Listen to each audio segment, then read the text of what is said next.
Hello, and welcome back to the Closers Inner Circle podcast with your host, Denise Griffitts and Ben Gay III. Our topic today is from masterclass to marketplace, sales that stick. Now that we've wrapped up the Sales Infiltration Masterclass series, we're turning our focus to broader, high impact sales strategies that every professional should have in their toolkit. So, whether you are a seasoned closer or just beginning to master the art of the sale, today's conversation is packed with timeless principles, actionable insights, and real world stories from the trenches. And those trenches are Ben's. He's been doing this a long time and he has some of the best stories, and they all have a sales component. So join us as we explore what it takes to sell with integrity, confidence, and consistent success in today's evolving marketplace. And if you missed any of the Sales Infiltration Masterclass episodes, I believe there was 15 of them. Now is the time to go back and catch them. Each one is filled with powerful lessons that will help sharpen your skills and deepen your understanding of what it truly means to close like a pro. We're easy to find. Just go to yourpartnerinsuccessradio.com. You'll see Ben. You'll see Ben's pretty picture. You're going to see him every Wednesday. So, this episode, by the way, is proudly sponsored by David L. Brown. He is a trusted guide for small business owners seeking real results through personalized mentoring and strategic business planning. And if you're ready to build a stronger foundation and grow with confidence, David really is the mentor you want in your corner. I know him, Ben knows him. We have complete faith in him. And I'm speaking for you, Ben, but I know you do agree with me. I do agree with you. David, I met David several years ago at a seminar series. I forget who it was, might have been Tony Rubalewski's. It But anyway, was, yeah. was it? Okay. The Anyway, I met him there, and he's one of those people you're just instantly impressed with and hooked on what he's talking about. A genuinely nice person. That struck me first. And then as we talked for a while, I thought, oh, he's not only nice, he knows what he's talking about, which is rare. Yeah. You don't see a whole lot of that in this business. Unfortunately, you hear people who wanted to get up on stage, so they figured out a way to do it, but they forgot to have something to talk about before they got there. Well, David Brown is not one of those people. He's really a neat guy and knows his business. Every time he pops up on Facebook talking about something, offering something, I always like it and put 3 thumbs up under it so people will know that he has my personal endorsement. Mine too.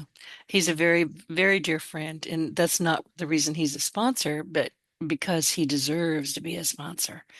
But, just the fact that he's a friend to both of us kind of sweetens the pot as far as Yeah, I'm concerned. So, Ben, what are we talking about this week? And it's always good to hear your voice midweek. It's Wednesday. thank you. Same to you. Uh, like usual, I've been taking notes and pulling things out of questions we were asked or just things I learned in the middle of a conversation.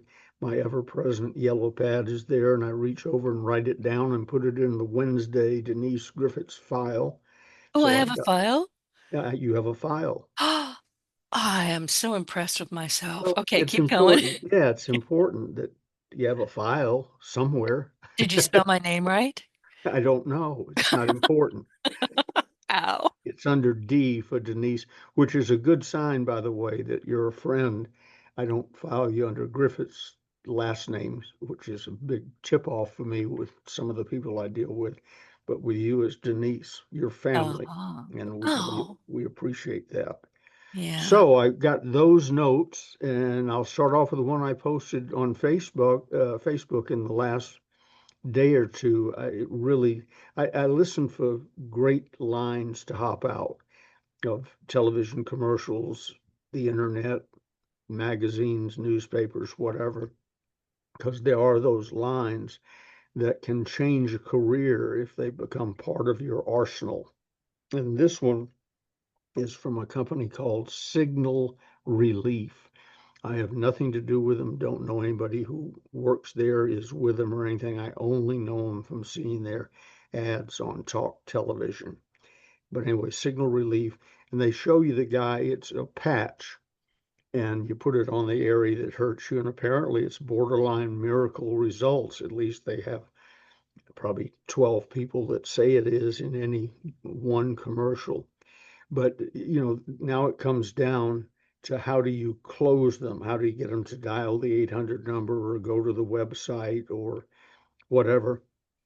And so I was watching, I've seen it before, watching it and thinking about other things. And then it dawned on me what he says right at the near the end. The announcer says, and if I don't care what you're selling, write this down because there's a way with maybe a word change or two, you can do it.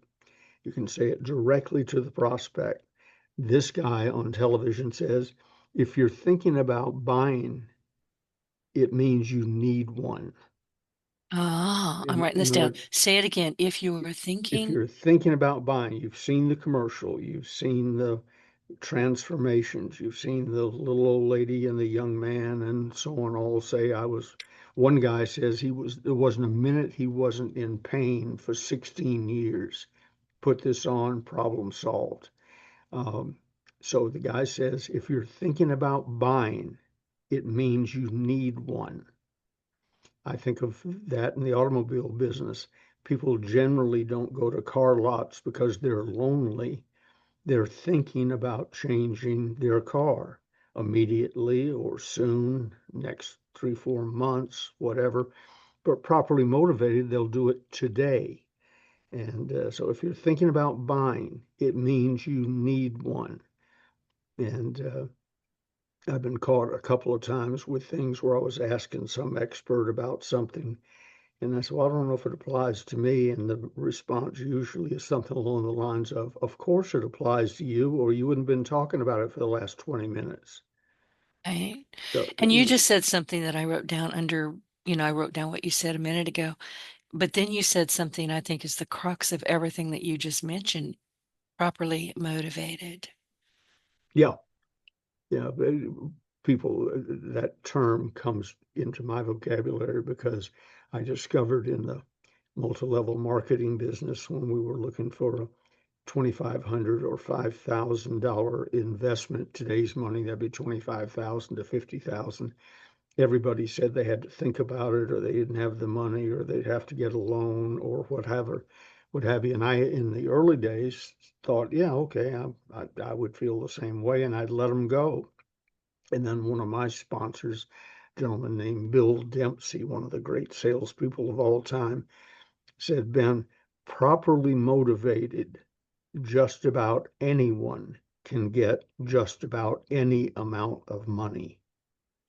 And then he drove the point home. I won't bore you with it, and it's in borderline bad taste, but the gist of it was if I kidnapped young Ben and the only way you could get him back was to get the amount of money you just told me you couldn't get, could you get it? And I said, well, yeah. He said, see, properly motivated. And so then he went on, I'll get into the distasteful part just a little bit. He said, properly motivated, let's say that didn't work right off the bat. Then I mail you his thumb. Can Well, you I'm get it? thinking about one of the Getty boys, wasn't it his ears or Yeah, something? his ear. Yeah, Yeah. right, right. And that pushed me over the edge. I said, yeah, there's no amount of money I couldn't get properly motivated. Now, those may be extreme examples, but they're still true. So if you're thinking about buying, it means you need one. If you're standing here in my car lot, your car is not the one you want currently. You need to upgrade, change, whatever. So that would change product by product, service by service, but the message stays the same. You've already said um, what what you need by your mere presence or by this conversation. You came in here limping. You have a pain somewhere that you wish would go away. Uh, so since you're thinking about that, it means you need one. And it just clears away all sorts of, I got to think about it. I got to check with my brother-in-law. I got to talk to my husband or wife or what have you. It clears the fog of the I'll think it overs, etc. And Jim Rohn used to have several phrases along that way regarding money. Uh, he would say things to the effect of, uh, it doesn't cost too. I'm giving a poor imitation of Jim Rohn. It doesn't cost too much. You don't have the money. Right. And every time you do that, I just lose it because I hear you're juxtaposed. I hear him and I hear you, and it's like an echo. It's the weirdest thing. His favorite phrase for me, I used to listen to his stuff every day. I've got it memorized now, so I don't listen to it as much as I do used to, but I do from time to time just for enjoyment to listen to an old friend long gone talk. But he would ask questions rhetorically of the mysteries of life. Why do people do this? Why do people do that? And you think, and the first time I heard it, oh, now he's going to give me the answer to that. That's great. And his answer was, I don't know. That's one Again, of the I can great hear mysteries. both of you. Yeah, I hear him in my right ear and I hear you in my left ear, and it collides in the middle of my brain. yeah. I can't Why, describe it. Maybe I need medication. I don't know. why do they do that? I don't know. Right. Right.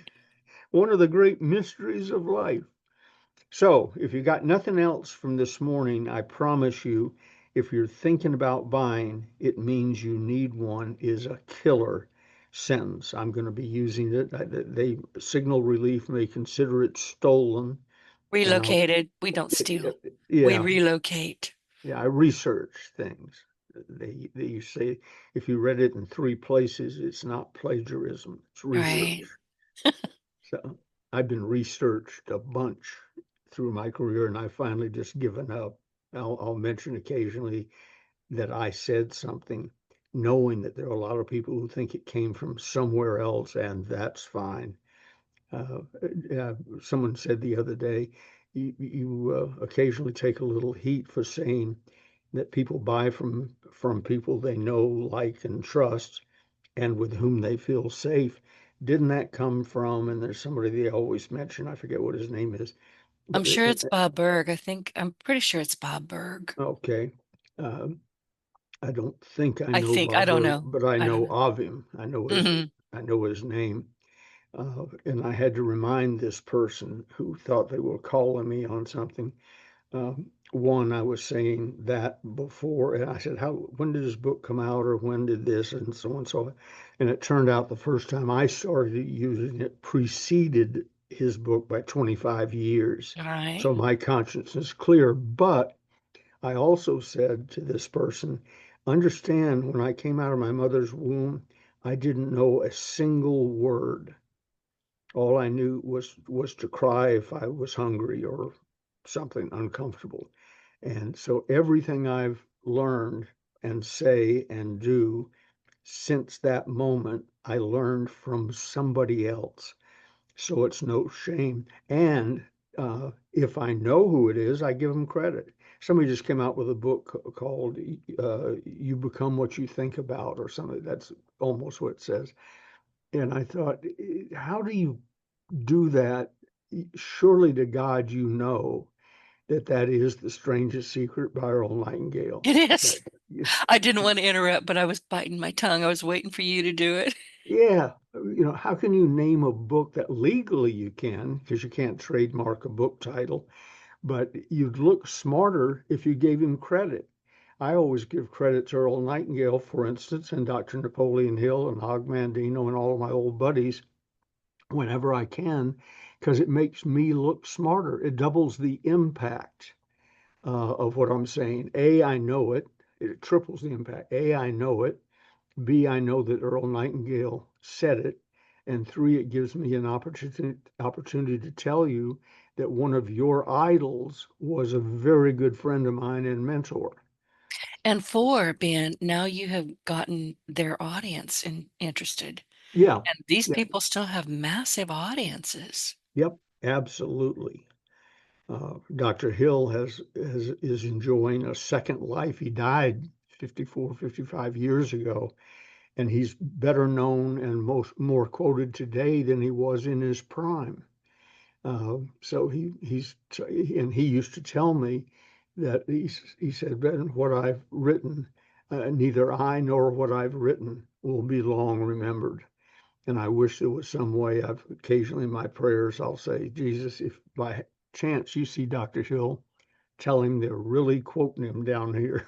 Yeah, You know, I he, suspect he knows. yeah, Yeah. he Energy was, is not something that just dies. It doesn't go away. His energy is out there somewhere. well, um, anyway, I quote him frequently because I want you to know I'm semi-intelligent. I read. I was good friends with Dr. Hill. I was telling somebody the other day, if I met you socially, we wouldn't be together 10 or 15 minutes till you knew that Dr. Napoleon Hill, Earl Nightingale, and Charlie Manson were all friends and or acquaintances. Acquaintance applying to Charlie Manson. We weren't You're friends. not, I was going to say, not friends. Take him off of that list. Yeah, Be we careful there. shared a cell for 9 hours. That doesn't make us friends. Uh, so anyway, I bring those, and then 10 minutes later, I'll drop in. Well, when I was attitude coach for the astronauts, Apollo 15, 16, 17, Jim Irwin, who drove the lunar rover on Apollo 15, first one to do it, said, one of the things he did say to me that was, I asked him one time, when you came around the moon the first time, or after you took off from the moon again and were heading home, in either case, they circled the moon and then you have what's called an Earthrise. Right. That Different, photo, that yeah, famous yeah, it photo. was taken by almost all the astronauts at one time or Right. another if they got to the moon. But that photo, all encompassing the edge of the moon and three-quarters of the Earth rising in this blackness and all. I said, what did, to Jim, who was a very religious guy after he left NASA, he started a organization called Operation High Flight. And among the things they were doing was looking for the original Noah's Ark. And I said to him one day, Jim, do you think that's a little out on the fringe? Uh, Maybe it was just an interesting biblical story, or maybe the ark in the last 2,000 years or whatever has disintegrated and isn't findable. I find that hard to believe. He said, you found me going to the moon hard to believe. Uh-huh. And I said, oh, okay. Yeah. Yeah. You Can got you me there. imagine what Elon Musk would say to something like that? Well, did you see our last launch? Yeah. And Yeah. he's got that T-shirt on now. It says Right. inhabit Mars or something like that, Exactly. populate Mars. But Yeah. anyway, I said to Jim, when that picture or one like it was taken, I had a big one hanging in my office that one of the crews gave me. And I said, when that picture was taken, what crossed your mind? And I was thinking that I worked for 25 years to get there and I was a test pilot. And then I was, and it's all finally culminated. He said, Ben, I was struck by my total insignificance. Oh, And, in the grand scheme of things, this little ant riding in a tin right. can, circling a minor moon in around a minor planet in a medium-sized solar system in a average galaxy, really wasn't the most important thing in the world. And so it really put things in perspective. Sometimes if I'm facing a little problem, I think, well, in the grand scheme of things, this is nothing. So treat it like nothing. Do what you can and march on. So that's what reading and learning, like that little quote, if you're thinking about buying, it means you need one. You pick up those little jewels. I've told you I read Jimmy Carter's memoirs. I Right. wasn't a big fan of Jimmy Carter's, and his book sucked. But in his book, So did his politics, apparently. yeah, well, Bless I'm his from I'm heart. from Georgia, as the Atlanta Journal-Constitution said, either the day he was nominated or the day he was elected president. The headline on the editorial page was, God, what have we done? Was it really? Yeah, because Oh, they knew him also. But anyway, he was a buried very in, nice man. I just don't think he oh, knew what the heck he was absolutely. doing. I mean, Yep. he gave away Panama for crying out loud. The Yep. Panama Canal, anyway. Yep. Let's not go down there. I was never a fan. I'm not a fan. I think he was a heck of a good man, and I'll just Yep. leave it right there. Far better ex-president than president, Right. with Habitat for Humanity or whatever it's called, did wonderful things. But buried in his book was a thing that he heard and wrote down one day in the Plains Baptist Church, Plains, Georgia, for you folks who are not familiar with our geographics in the U.S. In the Plains Baptist Church, a minister said to him, to the congregation, if you were arrested today and charged with being a Christian, would there be enough evidence to convict you? Now, I read 400 or 500 pages. I don't know how the book is not handy. I've since given it away, but I read 400 or 500 pages, and that's the sentence I got that made it all worthwhile. And I've thought about it, used it, conducted myself according. If you were arrested and charged today with being an honest salesperson, would there be enough evidence to convict you? If you were arrested today and Understood. being a good father, would there be enough evidence to convict you? If you were arrested today and charged with being a good husband, would there be enough evidence? There's so many things that applies to, and it was all based on reading and note taking, and it can literally change your life. You and I swapped a Facebook something today. Oh, you sent out a list of recommended reading, and On and LinkedIn this morning, I think. That was my yeah, newsletter. and I said something to the effect of, "Well, now I know what my summer reading is," or and you said you and I have never had that problem. We That's don't. true. We I'm don't. always people say, "What book are you reading now?" And I said, "Well, on in which pile? In I what have room? in Yeah, what that's room?" yeah.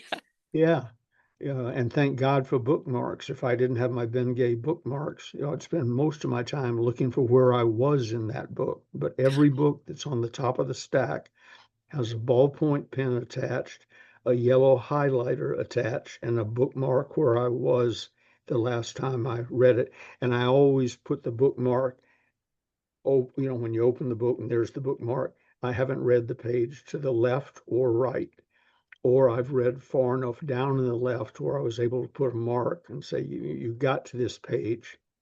And rather than leave half a paragraph, you marked it. So I opened it up, bang, I know right where to start. Don't waste any time looking for it. But that's where so many of the things I know come from. Earl used to say, Earl Nightingale, to name drop again, Earl used to say, if you have a secret that you don't want anyone in the world to know, write about it in a book and put a copy of the book in every library on earth, and your secret will be safe. That's just sad. And I have to tell you, you just reminded me about a year ago, I could not find my debit card. It was no, it wasn't in the car. It wasn't in my wallet. It wasn't underneath the couch cushions. It was no, the cat hadn't eaten it. It was nowhere. I could not find it. I panicked. I shut it down, got a new one. 3 or 4 months later, I picked up The Closer's Part One, which is a book I don't go into very much because we're working on part two. And I went, well, son of a biscuit. There it was. It There was was in, as a bookmark. it's still in there. It's no good. So I'm keeping it. It's a dead card. It's still in there. Well, uh, I hope in all that there were some nuggets. Another sales thing. Uh, Oh, Several there was people. because I remember, and we didn't exactly talk about this closers part one because we haven't yet. We've got a ways to go before we make it, if we ever make it all the way through part two. But I remember there was, and I couldn't tell you what it was now, but I remember referencing it during one of our conversations. So I apparently missed it the was first part of critical. that sentence. Well, I remember referencing, dang it, talking about it in one Ah, of our conversations a long time ago, a couple years ago. So whatever it was important at the time. Don't ask me what it was now, and I don't feel like going to look at my dead card, but you know, poor thing. And it's not even the same bank. The bank changed hands, so it's been a while. But yeah, I we, remember you and I talking about it. well, you and I have talked about the closers part two, which is for those of our listeners, the closers. There's a whole series of closers books, and it's getting bigger by the I started to say by the moment, but certainly by the month.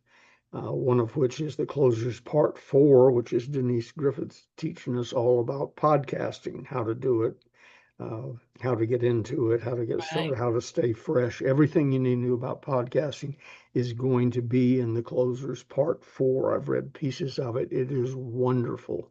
Thank Well, you. for those of you who are listening in and maybe don't know about one, two, three, four, five, etc., the Closers Part 1, which is the foundation of the series. If there weren't Part 1, there wouldn't be a Part 2, etc.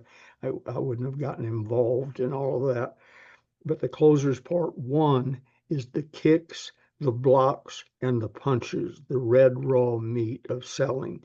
Not selling the way we wish it was, but selling the way it is and what's really going on. It's like when you take your kids to Taekwondo or karate or whatever, what the kids want to do is learn how to kill somebody.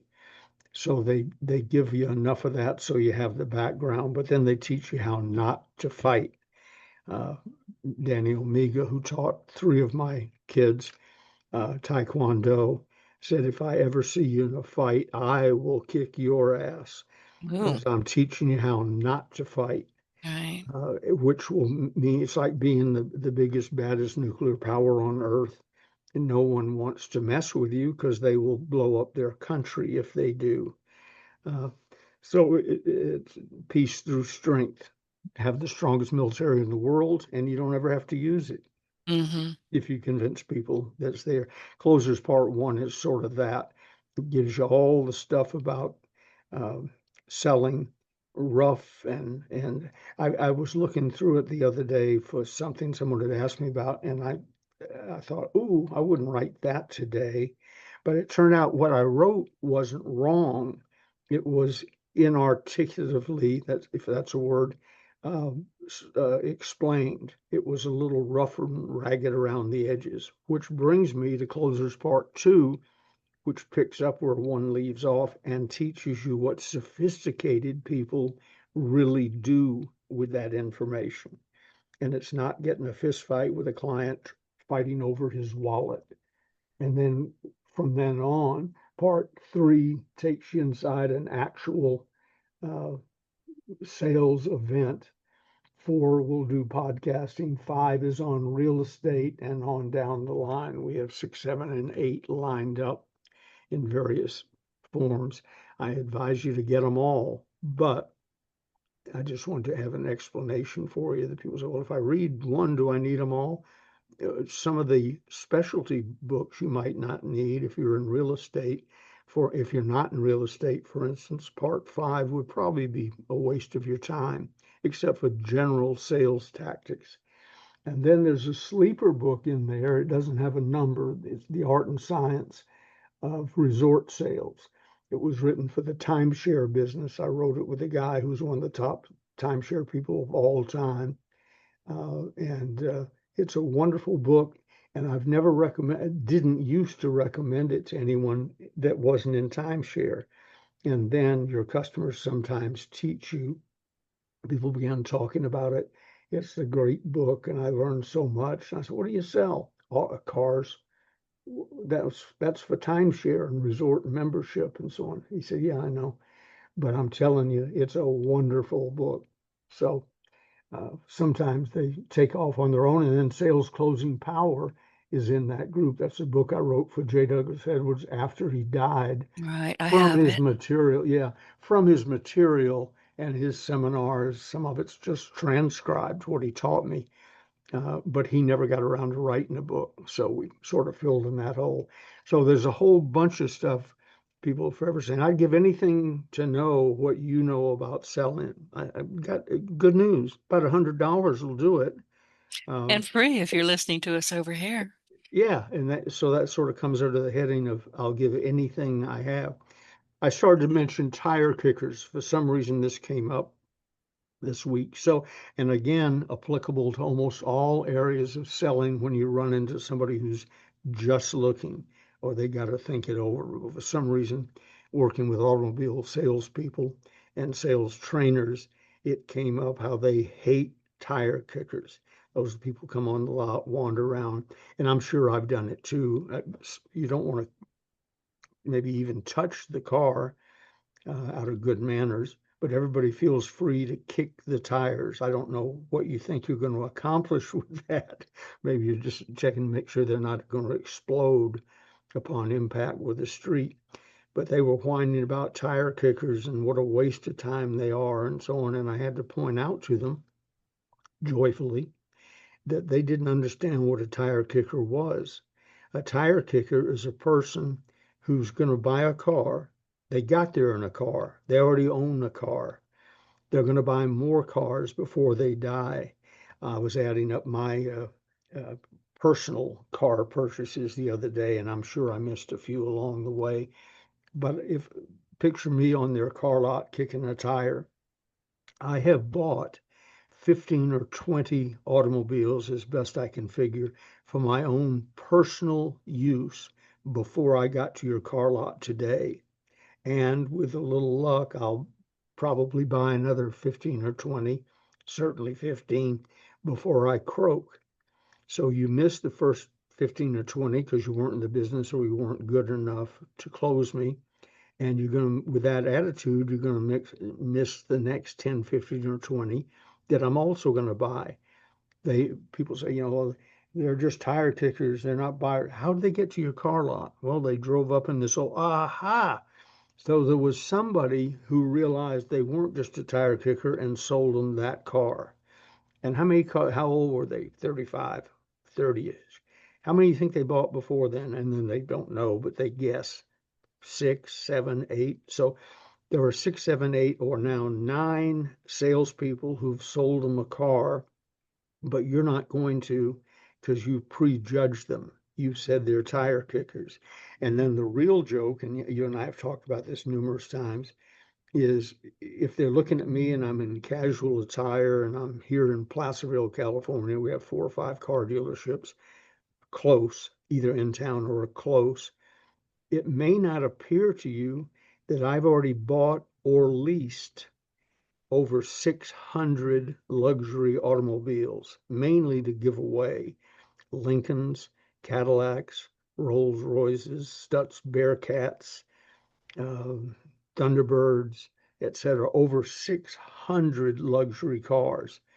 And, well, that was in the past, true, but they were all bought from 2 people, about 300 from one person. Then when he sold his dealership, moved on 300 from the next person who either they maybe even thought I was a tire kicker, who knows? But at least 2 people saw through that, and each of them sold me 300 cars. Back before I had any money at all and was looking for the cheapest thing that would run, I bought 10, 15 of those from somebody who regarded me as more than a tire kicker. And then since that time, again, for my personal use, another 15 or 20. Uh, some of those double over into the 600 figure. Cadillac for my own use, a Corvette for my own use, or this or that, Right. or so on. But it still totals 600 cars sold me by people who are smarter than those who label people tire kickers, forgetting that they got there in a car. They're going to Right. leave in a In a car. car. And maybe they might leave with both of them. And you just reminded me many, many years ago, my grandmother had passed away. And my grandfather, sweetest man in the world, but he came across as a bit simple, like Mhm. farmer Yep. type simple. He was not. He wasn't simple, but that's how he came across. And he was driving a Carmen Ghia that he had owned since it was brand spanking new. I And it was remember time for, those. yeah, I was supposed to get it and I didn't go get it and he sold it and I cried. My fault. But anyway, he was in Arkansas, I was in Louisiana. It didn't work out. But he got my dog. That's another story. But he needed a pickup truck because I had promised him that if he got himself a piece of ground with a house, not an apartment and not a Carmen Gia, that he could have my dog happy. She was a purebred pit bull and they loved each other. I was thinking I was safe. He bought a house, he bought 5 acres, and he hauled me to go buy him a little pickup truck, pick him up truck. And I had done my homework. I may look cute and pretty, but I'm not stupid. We get in there, and this guy saw an older farmer type man and a female that probably didn't know anything. Two mistakes there. And he was going to sell us the truck that my grandfather really didn't want, but it had all the bells and whistles. He didn't need them. And I had already priced everything from the other dealerships around. So I said, listen, we're going to go get a hamburger and we'll think about it. I had no intention of bringing my grandfather back there. So we went to another dealership and I explained what happened. And I said, don't treat us like that. My grandfather got the car he wanted. And when they said, how do you want to finance this? He said, well, can't I just write a check? Well, yes, he could.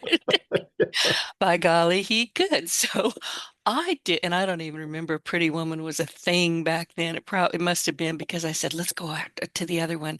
We drove over there and I did my Pretty Woman thing. Big mistake, huge mistake. And then off we went. And that guy just looked at us like, "Oh, what the heck just happened?" Well, you treated us like crap, is what happened. Hmm. And we caught you at it. That's you talk because of the business you're in and the type of person you are. You talk about that openly. But if people have been in the car business any length of time, that's happened to them dozens, if not hundreds of times, and the customer just didn't bother to come back and tell them why. Oh, I had You to. know, they're still wondering Yeah. what No, no. happened. I wanted him to know and I wanted to see his face. I'm a mean girl. If anybody doesn't know this already, now you know. Make a note, folks. Right? She just told you, don't come crying to me. No. But it was just the way he was treating my grandfather. I mean, I'm pretty sure I left with clenched fists. Both my hands were clenched and sore. When we got in the car, I was so angry. And I never said a word. It wasn't my sale. It was his. It was my grandfather's sale, but I said, let's go have a hamburger.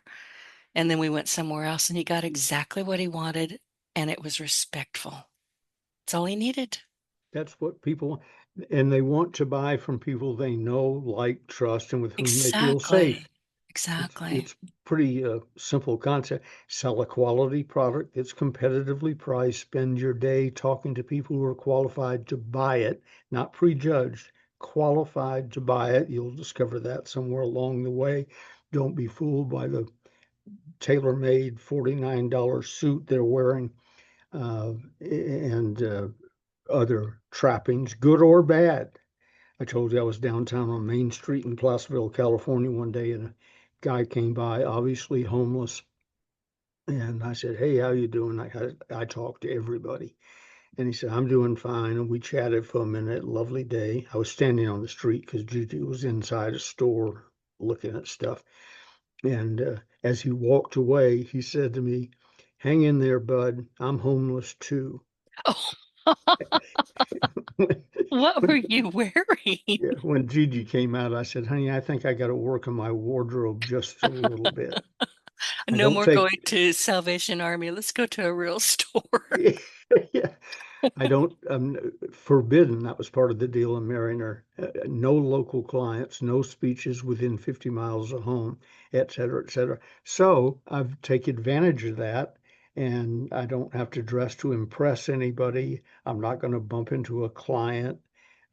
It just almost doesn't make any difference at all.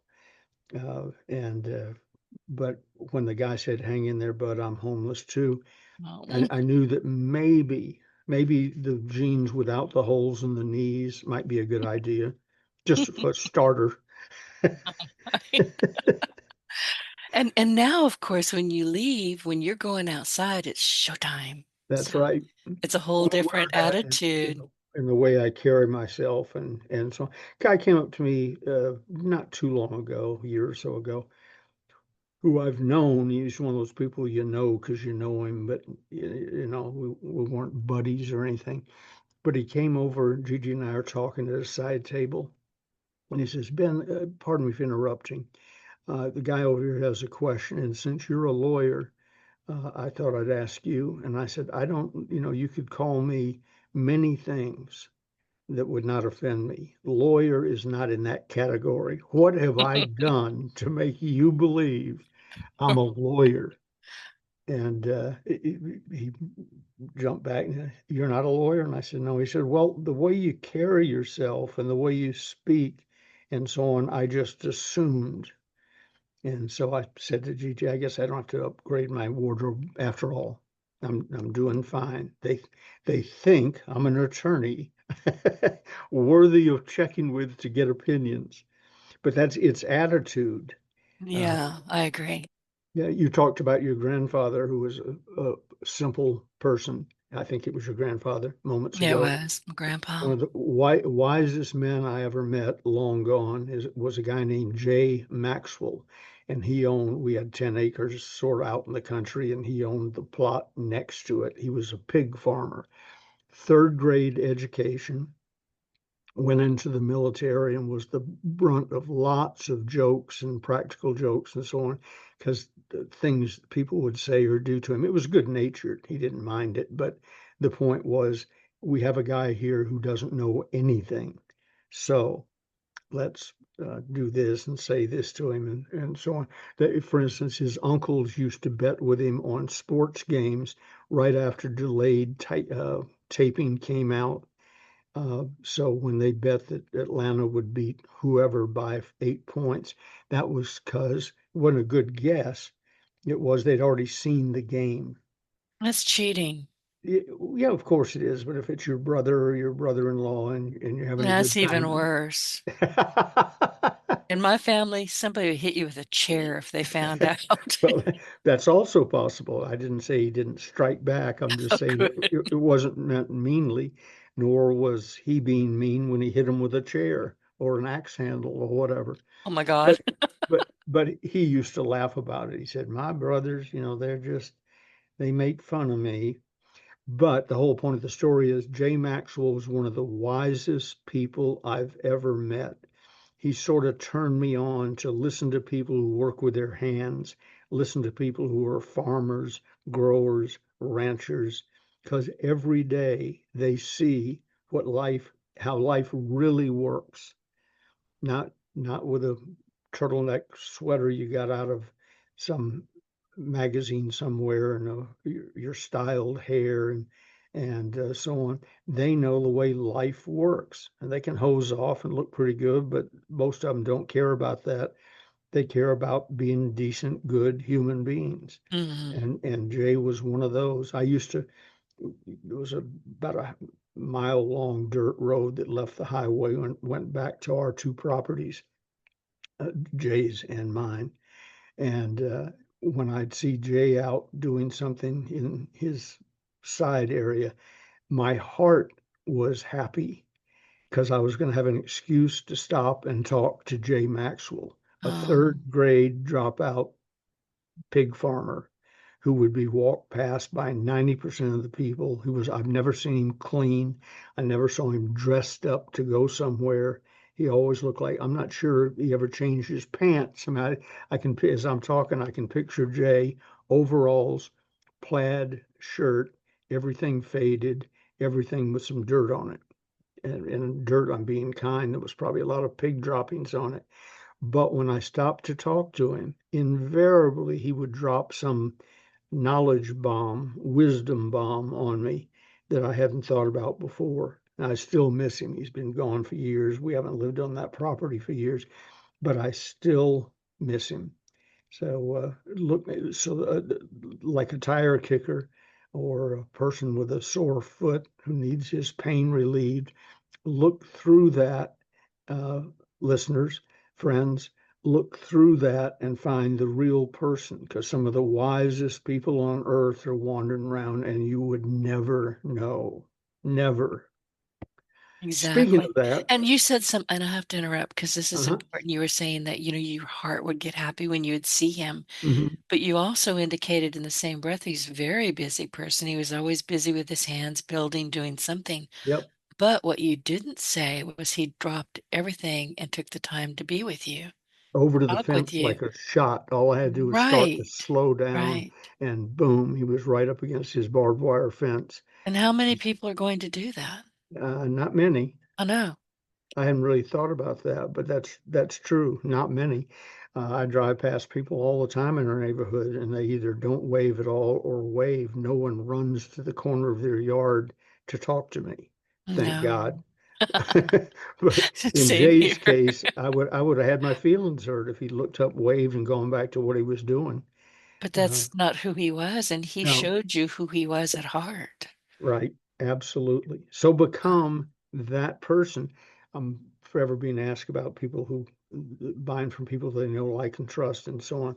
And then the follow-up question that frequently is, well, how do they know that? And the follow-up answer is become a person of class, quality, and substance with the ability to tastefully project that. You don't go, hi, I'm Ben Gay. I'm a person of class, quality, and substance. Conduct yourself as if you are. Know that if you're out of your own bedroom, certainly out of your front door, you're on stage. People are making judgments. Most of them don't make any difference, but they know somebody. And maybe if they decided you're an arrogant jackass, they might know somebody who could affect your life, even if they one on one couldn't. And what's the harm in being a decent human being anyway? If you're in selling, if nothing else, it's great practice. Well, and it's not a persona that you just put on, put off like you're an actor. No, You no. have to show up as you. This is who you are. In your case, this is who you have always been, Oh, well, mostly. after I got into my, I'm thinking one or two things. Okay, never mind. This is who you, you have always I mean, but you intrinsically you have not changed. Your personality and your character and your morals are what they've always been.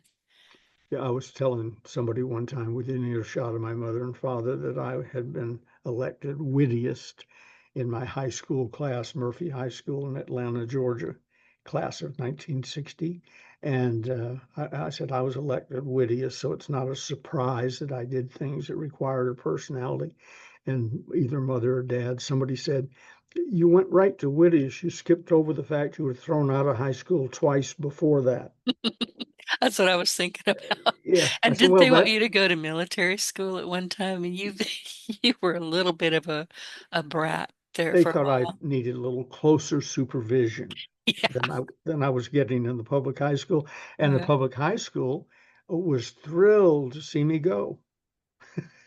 Oh, listen, when I left high school, my sister was a year behind me, and she did what Ben Gay says, if you've got an objection, bring it up. And she walked into each class that I had been in, introduced herself, and she said, I want you to know I'm not her. I'm nothing like her. Yeah, same last name. Don't be fooled. And I heard that. I said, why did you do that? She said, have you met yourself? Okay, never mind. Yeah, I hated school and everybody knew it.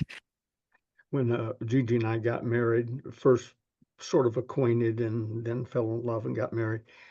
Her father had been a county supervisor here and a very successful real estate agent and developer and so on. So the Ronzonis were well known. Her mother had been gotten the tag, the Queen of Placerville, based on her kindness and good looks. And Gigi is occasionally referred to as the Queen of Placerville now, although it's grown and spread out, and we don't necessarily, she doesn't necessarily know every person that we bump into. When I first got with her, you walk into a store, you hear Gigi, and I go, well, there goes 40 minutes Oh, while we tire kickers. yeah, while we reconnect. But anyway, Yeah. I thought the name, I was unknown in town, and no one was chasing me around asking for autographs. And so I thought, well, I'll ingratiate myself to this crowd by telling them as I meet them that I married into the Ronzoni family. I'm thinking her beautiful mother and her very successful father. I didn't know that even better known were her two brothers, who were great people, both gone now, great people, but pretty good drinkers and fighters in bars. And I would say to somebody, I married in the Ronzoni family, and about half the time they would step back a foot from the counter away from me, like, oh my God, he just warned me, now he's going to punch me. Oh And I said, no, no, no. no. I married into the good side of the Ronzoni family. Oh, that didn't make it any better. 'Cause now Uh, you've pitted David them against Ronzoni, each other. David Ronzoni, who just, well, not just, July 4th, a year ago passed, is the one I quote frequently. I asked him one day, he was known for catching fish, and he would have to take a friend or two with him so that their fishing licenses would cover the fish he caught on his license and two other people. They were free to fish, but they just didn't do it like David did. So Mm. one day, I'm not a fisherman, I don't care. I've only done it for social outings. But one day I asked David, not knowing I was going to get a great sales lesson in response. I said, David, how do you catch so many fish? We have a picture down in the dining room of him squatted down in the grass. Must have been 50 fish around him laid out on the grass, which required at least two other friends and their licenses. So I said, how do you catch so many fish? He said, oh, it's simple. I go where the fish are. Right, you told me that story, Yeah. and it resonates because it's true. And his dad, Gigi's dad, used I only met him briefly once and didn't understand who I was meeting, uh, and what he would be in my life. But he used to tell Gigi, because she was amazed how much the brothers, Dave in particular, could catch. And she says, how do they do that? And he said, they think like fish. It's I don't know how you think like a fish, but it does make perfect sense. It Yeah, really does. when you're a good salesperson, you think like a customer. If I Right. walk into a car dealership, how would I want to be, if I was selling in a car dealership, how would I want to be treated if I walked in the door? Do it, do that. Treat treat them fairly, squarely, decently, by the rules. Become the person they know, like, trust, and feel safe with. Become a person of class, quality, and substance with the ability to project it. People say, how'd you become the number one salesperson everywhere you've ever been? That's exactly how. I just laid it out for you in 3 paragraphs. That's exactly how I did it. Awkwardly in the beginning, better as I went along. Probably faking it a little bit in the beginning, more sincere as I Probably, went. Huh? probably, probably. Yeah. Now you've told me some stories, so you want to back that one up just a bit? Well, we're discussing when I was selling hairspray to a large grocery Yes, chain. there's that one. Get Yeah, that Sybil that on could the be one phone. of them. Get Sybil. I love Sybil. I'm telling you, if I ever find another female or a female cat finds me, because I don't go looking for them, they always come to my door and knock. Her name is Sybil. She doesn't know it, but her name is Sybil. There's a breed. It's like my redheaded friends. There's a breed of redheaded friends. I comment on it every time I meet a new person who has beautiful red hair. I say, you and I are going to have trouble. And they say, why? Well, I've had trouble with every redhead I've ever met, starting with Suella Harris, lived next door to me growing up, who used to beat me up once a day just for exercise to warm up before she went out into the neighborhood. And then I start naming them, this one, this one, this one. And then right across the street from us now is a beautiful, prettiest red hair I've ever seen. It's that auburn reddish hair. Her name is Harper. The way I remember that is Harper Valley PTA, which she'd never Mm. heard of, nor had her mother ever heard of it, which meant we had a little age difference. I guess it was a hit before either one of them were born. But I said, I'll never forget the name Harper. But I said, you and I have problems. And she said, what, Mr. Gay? I said, you're redhead. I haven't had a lot of luck with redheaded people. Promise me you won't beat me up.